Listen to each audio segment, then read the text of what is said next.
લગ્ન કરવા છે રાજા અને રાણીની જેમ, કે પછી ખોવાઈ જવું છે પેલેસની શાન અને પ્રકૃતિ સાથે? તો આજે જ બુક કરો તમારો સ્ટે અથવા તમારી ઇવેન્ટ balarampalace.com પરથી। जो चढ़ गए पुण्य वेदी पर लिए बिना गर्दन का मोल, कलम आज उनकी जय बोल। 14 ફેબ્રુઆરી 2019ના દિવસને આજે અનેક લોકોએ યાદ કર્યો। પુલવામાનો હુમલો થવો, 40 જવાનોનું શહીદ થવું, 100 કિલોગ્રામ RDX કેવી રીતે જમ્મુ કાશ્મીરના રસ્તાઓ પર અચાનક આવી ગયો એ પ્રશ્નનો જવાબ ન મળવો, સુરક્ષામાં ચૂક થવી, સરકારની સામે સત્તા ટકાવી રાખવા માટેનો સંઘર્ષ આવવો, 12 દિવસ પછી જવાબી કાર્યવાહી થવી, એર સ્ટ્રાઇક થવી, અભિનંદનનું ભારત આવવું અને પોતાની સામે આવેલા પડકારને, પોતાની સામે ઊભી થયેલી આપત્તિને સરકારનું અવસરમાં બદલવું, લોકસભાની ચૂંટણી લડાવવી અને રાષ્ટ્રવાદના નામ પર ભારતીય જનતા પાર્ટીનું ફરી એકવાર ચૂંટાઈને આવવું। 5 વર્ષ થયા છે, ભારતીયોને પણ એ સમજાયું છે કે સરકાર આપત્તિને અવસરમાં પલટી શકે છે। પ્રશ્ન ખાલી એટલો છે કે ગયા વર્ષે, ગઈ ચૂંટણી, ગયા 5 વર્ષ પહેલા જે જવાનોના નામ પર લડાઈ હતી, આ વખતે શું 2024માં એ કિસાનોના નામ પર લડાવા જઈ રહી છે? નમસ્કાર, આપની સાથે હું દેવાંશી।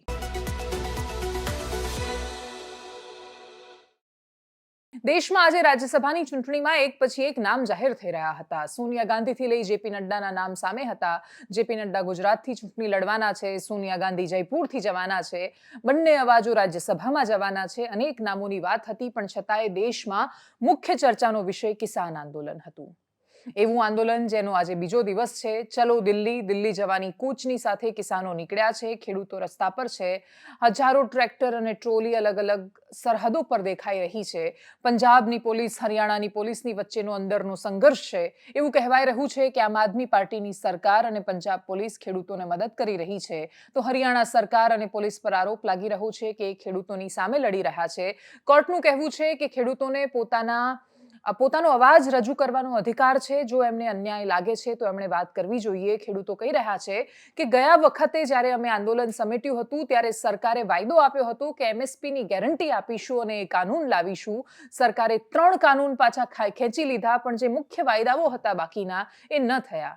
ના ખેડૂતો પરથી કેસ પાછા ખેંચવામાં આવ્યા, ના લખીમપુર ખીરીમાં ખેડૂતોને કચડનારાઓની સામે એટલા કડક પગલાં લેવામાં આવ્યા કે ખેડૂતોને ન્યાય મળ્યાની લાગણી થાય, ન MSPમાં ગેરંટી કાનૂન બન્યું અને એની એ જ માંગણીઓ સાથે ખેડૂતો ફરી એકવાર મેદાનમાં છે। ખેડૂતો જે બુલંદીથી પોતાનો અવાજ વ્યક્ત કરી રહ્યા છે એ જોતા સરકાર અને ખેડૂતો વચ્ચેનો સંઘર્ષ ભયાનક પરિસ્થિતિમાં આવીને ઊભો છે। એ સંઘર્ષ એટલો સરળ નથી જેટલો દેખાઈ રહ્યું છે। સરકાર પાસે અપેક્ષા, સંવેદનશીલતા અને સંવાદ બંનેની છે। સરકાર કહી રહી છે કે અમે સંવાદ કરી રહ્યા છીએ, પરંતુ છતાંય ત્યાં ગ્રાઉન્ડ પર પરિસ્થિતિ અલગ દેખાય છે। ખેડૂતો પર ગોળીઓ ચલાવવામાં આવી રહી છે। ખેડૂતો કહી રહ્યા છે કે ડિરેક્ટ ગોળી શું કામ ચલાવાય છે? જો તમારે ભીડ વિખેરવી હોય તો કાં તો હવામાં ગોળીબાર થાય છે, કાં તો પગ પર ગોળી મારવામાં આવે છે। કોઈ દિવસ એવું નથી જોયું કે આતંકવાદી ઘટનાઓ સિવાય સીધા કોઈના માથા પર કે આંખો પર કે કાન પર ગોળીઓ વીંધવામાં આવતી હોય। તો ખેડૂતો એવું કહી રહ્યા છે કે અમારી સાથે આતંકવાદી જેવું વર્તન શું કામ થઈ રહ્યું છે? બીજી બાજુ ભારતીય જનતા પાર્ટીને મનોમન સમર્થન આપતો એક વિશાળ સમુદાય સોશિયલ મીડિયાના માધ્યમથી લખી રહ્યો છે કે આ ખેડૂતો નથી, આ આતંકવાદીઓ છે, આ ખાલિસ્તાનીઓ છે અને આ રાજનીતિક ષડયંત્ર હેઠળ સરકારને પાડી નાખવા માટે વિદેશથી આવતા ફંડનો ઉપયોગ કરીને સરકારની સામે પડ્યા છે। ખેડૂતો જે ગાડીઓ લઈને આવે છે, કોઈ મર્સિડીઝ, BMW લઈને પણ આવે છે અને ત્યાં વિરોધ કરે છે, તો કહી રહ્યા છે કે ખેડૂતોની પાસે આટલા બધા રૂપિયા ક્યાંથી આવી રહ્યા છે? ખેડૂતો જે કપડાં પહેરે છે એના પર પ્રશ્ન થાય છે કે આટલા મોંઘા અને સારા જેકેટ્સ એમને કોણ આપી રહ્યું છે? કોઈ કહી રહ્યું છે કે કેનેડામાંથી જે ખાલિસ્તાની સમર્થક ગ્રુપ એક્ટિવ છે એ લોકોની પાસે કરોડોનું ફંડિંગ છે ને એ લોકો અહીંયા પૈસા પહોંચાડી રહ્યા છે। કોઈ કહી રહ્યું છે આમ આદમી પાર્ટીનું ફંડિંગ છે, કોઈ કહી રહ્યું છે કોંગ્રેસના રૂપિયા છે। ખેડૂતના આગેવાનો કહી રહ્યા છે કે અમારું કોઈને સમર્થન નથી। કોંગ્રેસ અને ભારતીય જનતા પાર્ટી અમારા માટે તો બંને સરખા છે, કેમ કે બંને વાયદા કર્યા હતા પણ કોઈ જ કશું કરી નથી શક્યું।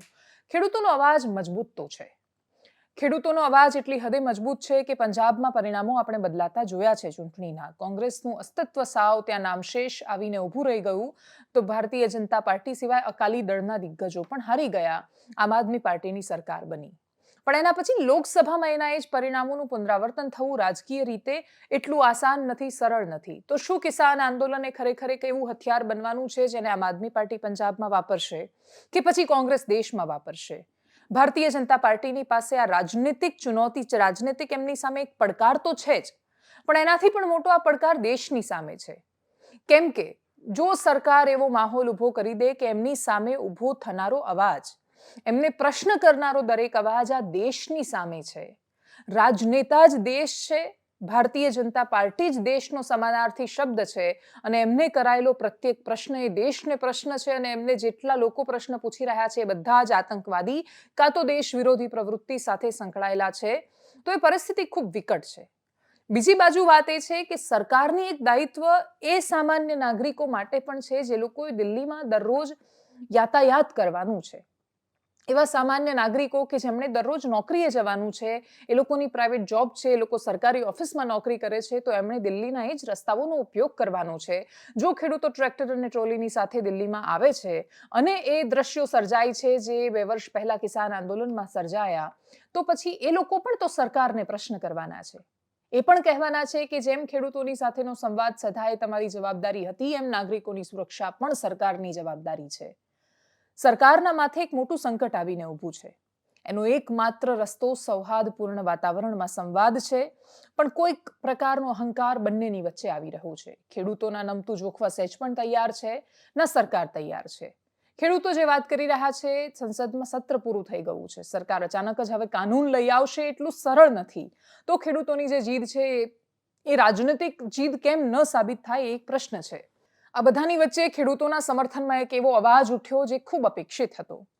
MS સ્વામીનાથનને થોડા દિવસો પહેલા જ સરકારે ભારત રત્ન આપવાની જાહેરાત કરી. એ ઘોષણા પછી ખેડૂતોનો અવાજ અને સવાલ વધારે મક્કમ અને બુલંદ થયો કે જે MS સ્વામીનાથનને તમે ભારત રત્ન આપી રહ્યા છો, એમની ભલામણોને લાગુ કરવામાં કેમ નથી આવતી. એમને ભારત રત્ન આપવામાં આવ્યો, એના સન્માનમાં કૃષિ વૈજ્ઞાનિકો અને બાકી બધા લોકોએ ભેગા થઈને MS સ્વામીનાથન ફાઉન્ડેશનના અત્યારે જે ચેરપર્સન છે એ મધુરા સ્વામીનાથનને મહેમાન તરીકે બોલાવીને એક કાર્યક્રમ રાખ્યો. ભારત રત્નના સન્માન મળવાની ઉજવણીનો એક કાર્યક્રમ હતો. ભારત રત્ન આ દેશનું સર્વોચ્ચ સન્માન છે જે MS સ્વામીનાથનને અપાયું છે. મધુરા સ્વામીનાથને બોલવાની શરૂઆત કરી તો માત્ર અડધી મિનિટના વક્તવ્યમાં એમણે ખાલી એટલું કહ્યું કે MS સ્વામીનાથનને જો ભારત રત્ન મળતું હોય તો મારો પ્રશ્ન અથવા સ્થિતિ માત્ર એટલી છે. હું એટલું જ કહેવા માંગીશ કે જે લોકો પંજાબ હરિયાણા બોર્ડર પર છે એ લોકો આ દેશના અન્નદાતા છે, આ દેશના ખેડૂત છે, એ કિસાન છે, એ ક્રિમિનલ નથી. એમની સાથે આ રીતે વર્તન ન કરવામાં આવે. એમને રોકવા માટે જે રીતે બેરિકેડિંગ કરાયું છે, એમના માટે જે રીતે જેલ બનાવવામાં આવે છે, આંદોલનને કચડવાનો જે રીતે પ્રયાસ થાય છે, એના કરતાં સરકાર જો સંવાદ કરશે તો પ્રશ્ન વધારે સુલઝી શકે એમ છે. MS સ્વામીનાથનને યાદ કરતા હોય તો હું એટલું જ કહેવા માંગીશ કે આ દેશના અન્નદાતા છે. એમણે જે વાત કહી છે, જે મધુરા સ્વામીનાથન છે, પોતે ઇકોનોમિસ્ટ છે, અર્થશાસ્ત્રની સાથે જોડાયેલા છે. રિસર્ચ સાથેના ફાઉન્ડેશનમાં ખેતી અને અર્થતંત્રની સાથે એમના પોતાના અનેક રિસર્ચ છે. એ એવા બાપની દીકરી છે જે પિતાએ આખી જિંદગી ખેડૂતો માટે એટલા બધા સંશોધનો કર્યા છે કે નવી ઘઉં અને ચોખાની જાત જે તે સમયે MS સ્વામીનાથનનો આવિષ્કાર હતો. એમણે ફિલિપિન્સમાં પણ રાઈસના એટલે કે ચોખાના સંશોધન કેન્દ્રમાં કામ કર્યું છે. એમણે કેવી રીતે ખેતીને ફાયદામંદ બનાવી શકાય અને એવી રીતે ફાયદામંદ કે જેથી આ દેશના મધ્યમ વર્ગને અસર ન પડે એનું પણ એમણે ધ્યાન રાખ્યું છે. હવે એમના દીકરી જ્યારે આ વાત કહી રહ્યા છે કે એક કિસાન છે, ક્રિમિનલ નથી, તો એમને સાંભળવા પણ જરૂરી છે. સાથે બીજો એવો સંવાદ કે જે રાજનૈતિક છે. રાહુલ ગાંધીની ભારત જોડો યાત્રા ચાલી રહી છે, કિસાનનું આંદોલન પણ ચાલે છે. એક ખેડૂતને જ્યારે ગોળી વાગી ત્યારે એમની સાથે રાહુલ ગાંધીએ ફોન પર વાત કરી હતી. એ ફોન પર થયેલી વાતચીતનો પણ ડેફિનેટલી રાહુલ ગાંધીને બસ બહુ જ પ્રેમ ઉભરાયો એટલે વાત કરી એવું નથી. એ રાજનેતા છે, રાજનૈતિક ફાયદો એ અપેક્ષિત એમના માટે છે અને એટલા જ માટે એ સંવાદ રાજનૈતિક રીતે મહત્વપૂર્ણ હતો કોંગ્રેસ માટે. એ બંને વાતોને સાંભળીએ. The farmers of Punjab today are marching to Delhi. I believe, according to the newspaper reports, there are jails being prepared for them in Haryana. There are barricades. There are all kinds of things being done to prevent them. These are farmers. They are not criminals. I request all of you, the leading scientists of India, have to talk to our Annadatas. We cannot treat them as criminals. We have to find solutions. Please, this is my request. I think if we have to continue and honor MS Swaminathan, we have to take the farmers with us in whatever strategy that we are planning for the future. Thank you. बढ़िया sir. कहाँ चोट लगी आपको? Sir मेरे एक आंख में है और दोनों हाथों पे छर्रे लगे हुए हैं गोलियों के सर।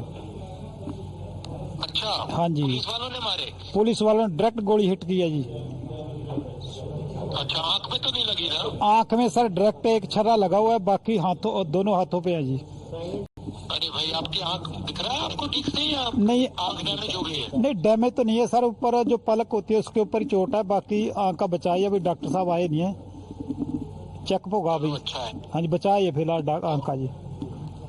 अच्छा, तो आपको शरीर पे छर्रे लगे? हाँ जी, हाँ जी सर। कितने लोग घायल हुए वहाँ पे? तकरीबन सर 100 से ज्यादा तो घायल हो चुके हैं, बाकी अभी चल रही लगातार फायरिंग सर।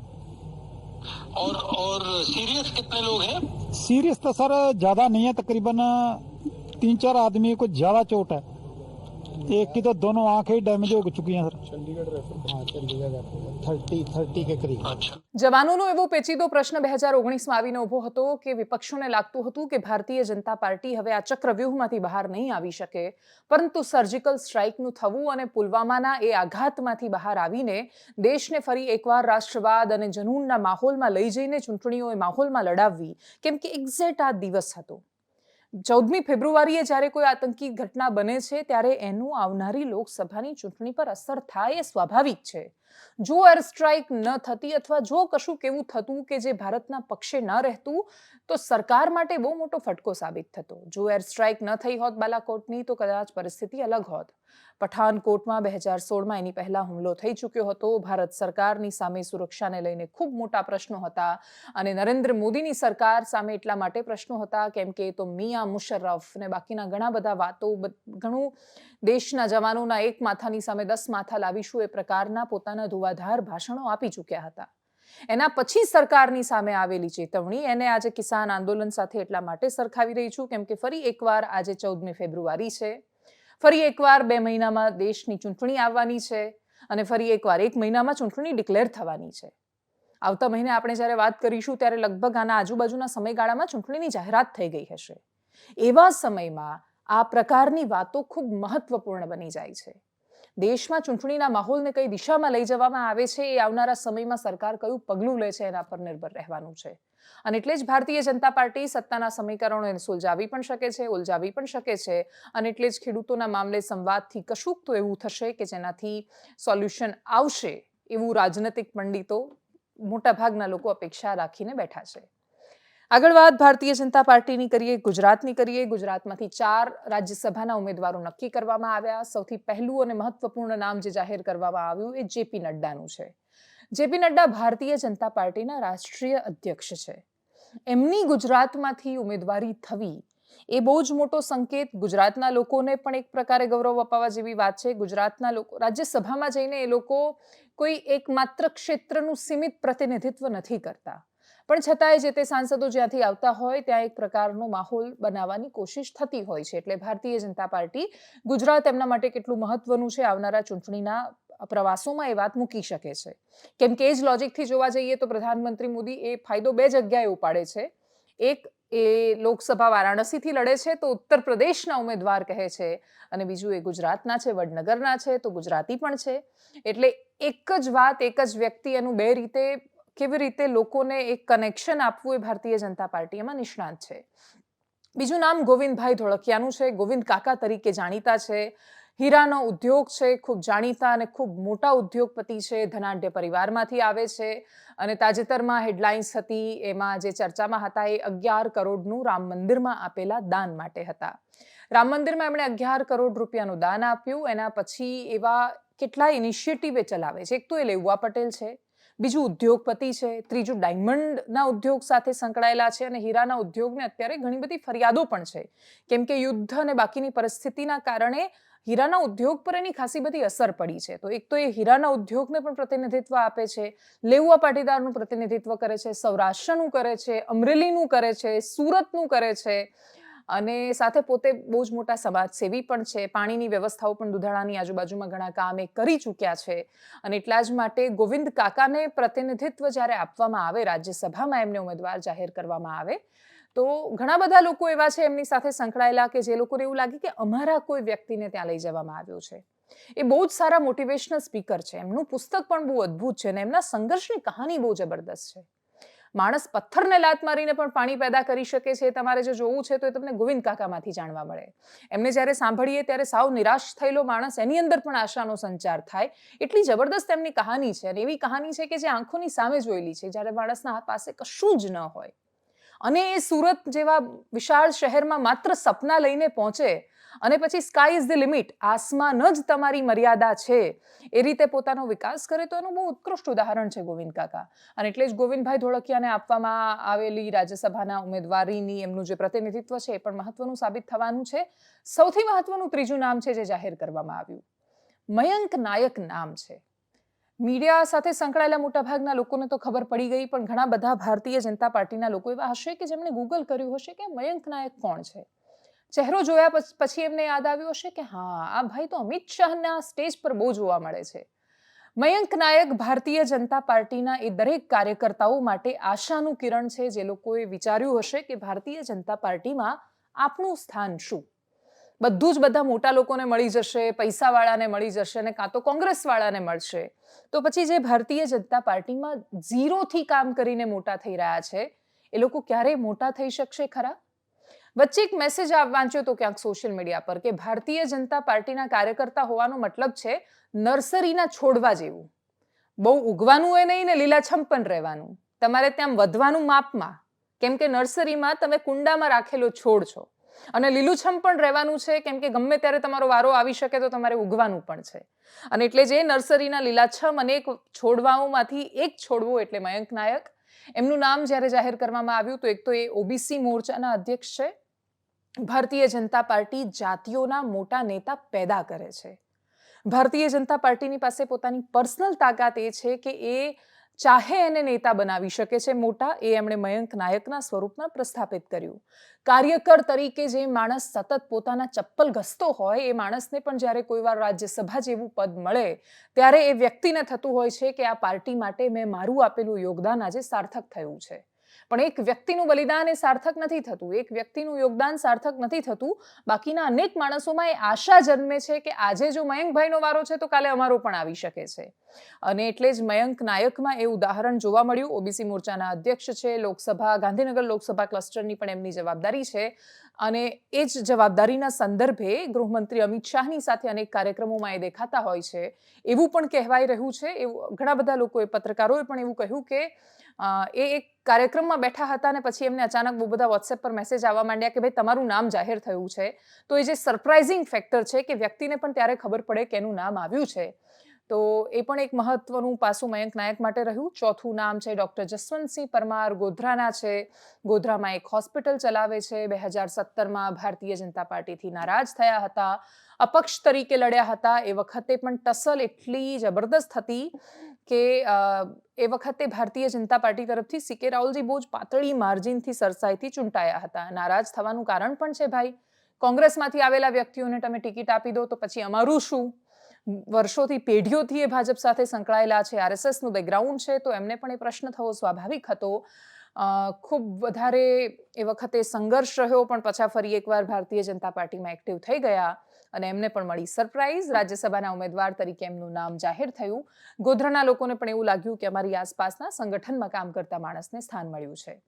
એમાંથી જે પ્રતિક્રિયાઓ સામે આવી છે, સાંભળીએ. વિશ્વની સૌથી મોટી પાર્ટી આપણી ભારતીય જનતા પાર્ટી તરફથી આ એક સુખદ આશ્ચર્ય આપવામાં આવ્યું છે મને. અને આશ્ચર્ય સહિત એવું કહી શકાય કે ખૂબ મોટી જવાબદારી પણ સોંપવામાં આવી છે. એ જવાબદારીનો સહર્ષ સ્વીકાર કરું છું. અને જે મારા પર વિશ્વાસ મૂકવામાં આવે છે, વિશ્વાસ હું ખરો ઉતરવાનો હંમેશા મદદ રહે છે. આપના શબ્દોને હું થોડાક સુધારીશ. પંચમહાલ હવે પછાત નથી રહ્યો. પંચમહાલને વિકસિત કરી દેવામાં આવ્યું છે. આપણી ભારતીય જનતા પાર્ટીની સરકાર આટલા વર્ષોથી છે, તો આપણો વિસ્તાર હવે પછાત નથી રહ્યો. પરંતુ તેના જે પડતર પ્રશ્નો છે એ લોકોની વચ્ચે જઈ એમને સમજી અને આવનારા સમયમાં એને યોગ્ય ટાઈમે યોગ્ય પ્લેટફોર્મ પર રજૂઆત કરીશ એ મારી પ્રાથમિક પ્રયાસ. આગળ વાત રાજનીતિની જ કરવી છે. આમ આદમી પાર્ટી અને કોંગ્રેસના સંઘર્ષની કરવી છે અને ફરી એકવાર એક પ્રશ્ન થાય છે કે ગાંધીનગરનું કોર્પોરેશન, વિધાનસભાની 2022ની ચૂંટણી અને ફરી એકવાર લોકસભા 2024, આમ આદમી પાર્ટી એ ભારતીય જનતા પાર્ટી માટે કામ કરે છે? એની લડાઈ કોની સામે છે? કોંગ્રેસની સામે લડે છે કે ભાજપની સામે? પ્રશ્ન એટલા માટે છે કેમ કે ઉપર ઇન્ડિયા ગઠબંધનની વાતો થાય છે, નીચે આમ આદમી પાર્ટી એક પછી એક ઉમેદવારો જાહેર કરી રહી છે. ભાવનગર અને ભરૂચ લોકસભાના ઉમેદવારો જાહેર કર્યા પછી આમ આદમી પાર્ટીના નેતા, રાજ્યસભાના સાંસદ ડોક્ટર સંદીપ પાઠક ગુજરાતમાં હતા અને કહી રહ્યા હતા કે એ ભાવુક સીટ નથી. અહેમદ પટેલ તો વર્ષો પહેલા લડ્યા હતા, હવે મુમતાઝ પટેલને તમે લડાવવા માંગો તો એનો કોઈ મતલબ નથી. જીતી કોણ શકે છે એના પર ફોકસ કરવું જોઈએ અને આ બધી જ વાતો મીડિયાની સામે કરી રહ્યા છે. સોશિયલ મીડિયા પર એવી અફવાઓ કરતાં પણ ચર્ચાઓ એવી થઈ રહી છે કે ઈડીના સતત દરોડા પડ્યા, એમને નોટિસ પાઠવવામાં આવી, હાજર ન થયા તો સીધી ધરપકડ થઈ જશે અથવા આમ આદમી પાર્ટીને વેરવિખેર કરી દેશે. એ પ્રકારે ભારતીય જનતા પાર્ટીએ જો ડર બતાવ્યો હોય તો એના કારણે એમણે નક્કી કર્યું હોય કે કોંગ્રેસની સાથે ગઠબંધન કરશે આમ આદમી પાર્ટી તો ડેફિનેટલી ભારતીય જનતા પાર્ટી 26માંથી 26 નહીં જીતી શકે એવું એમને લાગ્યું હશે. આમ આદમી પાર્ટી અને કોંગ્રેસનું ગઠબંધન થાય તો બહુ સ્વાભાવિક પણ છે કે ભારતીય જનતા પાર્ટીનો લક્ષ્યાંક જે 5 લાખનો છે પૂરો ન થાય અને એટલે જ આમ આદમી પાર્ટી જાણી જોઈને એવું ઈચ્છી રહી છે કે ત્રિપાંખ્યો જંગ થાય અને ભારતીય જનતા પાર્ટીને 5 લાખની બહુમતી સરસાઈ સરળતાથી મળી શકે. કોંગ્રેસ કહી રહી છે અમે મોટો પક્ષ, આમ આદમી પાર્ટી કહે છે કે અમે જીતી શકીએ એવા પક્ષ અને એટલે જ આ બંનેની લડાઈમાં ભારતીય જનતા પાર્ટી કેટલો ફાયદો લઈ જાય છે. પેલી બે બિલાડી અને વાંદરાવાળી રોટલાના ભાગવાળી વાર્તા એ કેટલી સાર્થક થાય છે તો આપણને ખબર નથી. હજુ થોડો સમય શેષ છે. આ તો લોકસભાની ચૂંટણી છે, છેલ્લી ઘડીએ બધી વાતો થવાની છે, આખા દેશમાં ચૂંટણી થવાની છે, રાષ્ટ્રીય મુદ્દાઓ રહેવાના છે અને એટલા જ માટે એની આજુબાજુ આખો માહોલ, આખા સમીકરણો સર્જાઈ રહ્યા છે અને એટલે જ વાત ડોક્ટર સંદીપ પાઠકની પણ સાંભળીએ કે જેમાં એ ઉમેદવારો જાહેર કરતાની સાથે ભારતીય જનતા પાર્ટી કરતાં ઘણીવાર કોંગ્રેસ પર વધારે હુમલાવર દેખાય છે. એમને લાગે છે કે કોંગ્રેસ એમનો સૌથી નજીકનો દુશ્મન છે. કોંગ્રેસને ખતમ કરવાના ચક્કરમાં ભારતીય જનતા પાર્ટીને મોટી બનાવવા માટેનો શું આમ આદમી પાર્ટીનો પ્રયાસ છે? આ પણ એક ખૂબ મહત્વનો પ્રશ્ન છે. સાંભળીએ એમને. 40 साल हो गए कांग्रेस पार्टी यहाँ चुनाव जीती नहीं है, उसको भी आप छोड़ दो. 2019 में आप देखेंगे कि बीजेपी को 55% वोट शेयर मिले थे और कांग्रेस पार्टी को 26% वोट शेयर मिले थे. तो पहली बात तो ये अहमद भाई वहां बहुत पहले लड़े थे, 1984 की बात है. ये 40 साल से यहां कांग्रेस हार रही. ना तो ये इमोशनल सीट है, ना अहमद भाई की सीट है और ना ही ये कांग्रेस पार्टी की स्पेसिफिक सीट है जहां जीतने की प्रोबेबिलिटी है. मैं पूरी संजीदगी के साथ कहना चाहता हूं कि आज अगर भारतीय जनता पार्टी को हराना है तो आपको परिवारवाद से बाहर निकलना पड़ेगा.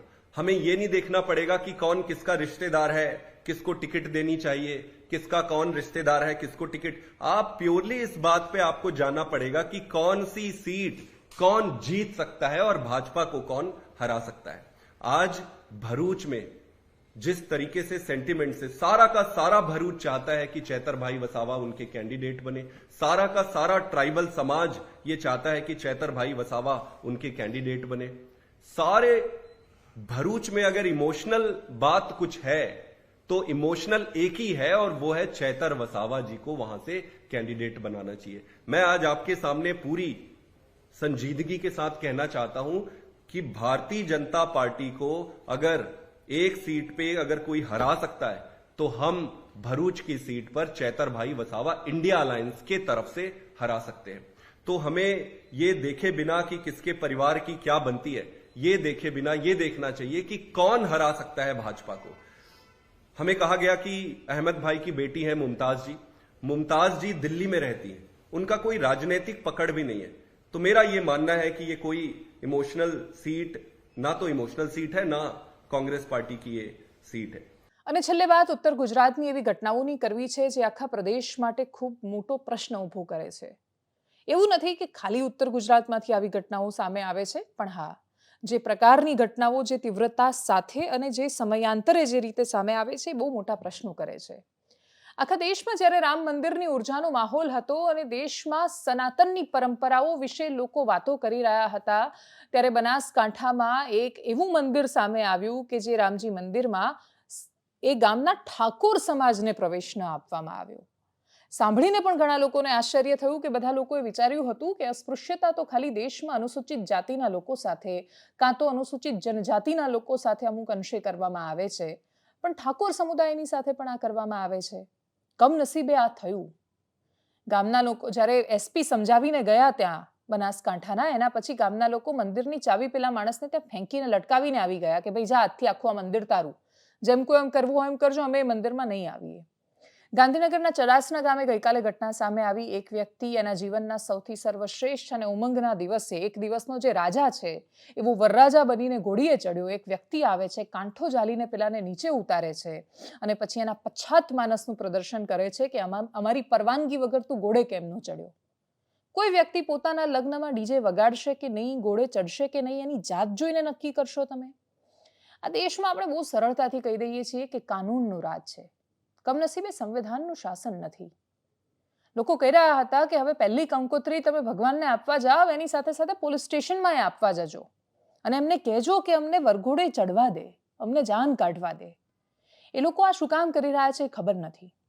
અનેક ઘટનાઓની લાંબી યાદી છે. જૂન 2023માં સિદ્ધપુરના કાકોશી ગામમાં ધીરજ વણકર નામનો વ્યક્તિ ક્રિકેટ ટુર્નામેન્ટ જોવા ગયો. જોડે ભત્રીજો હતો. પેલા છોકરાએ બોલ પકડીને આપ્યો, બબાલ થઈ, સમજાવટ થઈ, પતાવટ થઈ, પણ પછી પાછા આવ્યા, તલવારથી અંગૂઠો કાપી નાખ્યો, જેનાથી દડો પકડ્યો હતો. એકલવ્યનો અંગૂઠો કાપવાથી થોડી વાત પૂરી થઈ છે. ઇતિહાસથી લઈ વર્તમાન સુધી બધી વાતો એ વાતની સાક્ષી રહી છે કે અન્યાય થતો આવ્યો છે. અને આ પ્રકારે અન્યાય થતો આવે ત્યારે આપણે સર્વસમાવેશી વિકાસની વાતોમાં ઘણા પાછળ રહી જઈએ છીએ. આપણા સમાજનું આ દુર્ભાગ્ય છે. ડીસામાં એક ઘટના સામે આવી, વરઘોડાનો જ સવાલ હતો. સાબરકાંઠામાં પણ આ જ પ્રકારની ઘટના સામે આવી. મહેસાણાના બહુચરાજીના ધનપુરા ગામે 28 જાન્યુઆરી આ ઘટના સામે આવી. દેત્રોજમાં 11 ફેબ્રુઆરીએ ડીજે માટે બબાલ થઈ. ડીજે, વરઘોડો, મૂછ રાખવી, આ રીતે ચાલવું, અહીંયા બેસવું, ક્રિકેટ રમવું, ન રમવું, આવી સામાન્ય અને ક્ષુલ્લક બાબતો પર ઝઘડતો સમાજ કેવી રીતે આ દેશના વિકાસમાં પોતાનું યોગદાન આપશે? આપણે જ્યારે રાષ્ટ્રવાદ કે સનાતન જેવી બહુ જ મોટી વાતો કરીએ છીએ ત્યારે એના મૂળ પાયામાં આપણે ભૂલીએ છીએ કે આપણે આપણી બાજુવાળાને માણસ નથી માનતા તો આપણે કયો વિકાસ કરી શકવાના છીએ. અને એટલા જ માટે આવા પછાત માનસવાળા લોકો જો પ્રેમથી સમજે છે તો પ્રેમથી અને કાયદાથી સમજે છે તો કાયદાથી, પણ એમને સમજાવવા રહ્યા. આ લોકો જો કાયદાથી સમજવાના હોત તો દેશના બંધારણને 75 વર્ષ થઈ ગયા છે. અને એટલા જ માટે પ્રેમ અને સંવાદ એ જ માત્ર સોલ્યુશન છે. વર્ષોથી દુનિયામાં આ સાબિત થયેલું છે. ના તમે જબરદસ્તી કોઈને સમજાવી શકો છો, ના ગાળો આપીને સમજાવી શકો છો, કેમ કે આવી ઘટનાઓ પછી સામેવાળા જે સમાજે ખોટું કર્યું છે એ સમાજને બહુ જનરલાઇઝ કરીને, જે સમાજે આ ખોટું કર્યું હોય એટલે આખી દુનિયામાં વસતા એ સમાજના લોકો બહુ જ ખરાબ છે એમ કરીને જ્યારે એ લોકો પર સોશિયલ મીડિયા પર ખરાબમાં ખરાબ ટિપ્પણી કરવામાં આવે છે તો એ વધારે નફરત પેદા કરે છે. નફરતની સામે નફરત, મારવાની સામે મારવા. ગાંધી બાપુ બહુ સરસ કહેતા કે એક આંખની સામે બીજી આંખ લેવા માંડીશું તો અડધી દુનિયા આંધળી થઈ જશે. કાણા હોઈશું આપણે બધા. આપણે એ જ કરી રહ્યા છીએ. હરીફાઈ ચાલે છે કોણ વધારે દ્વેષ અને નફરત કરી શકે છે એની.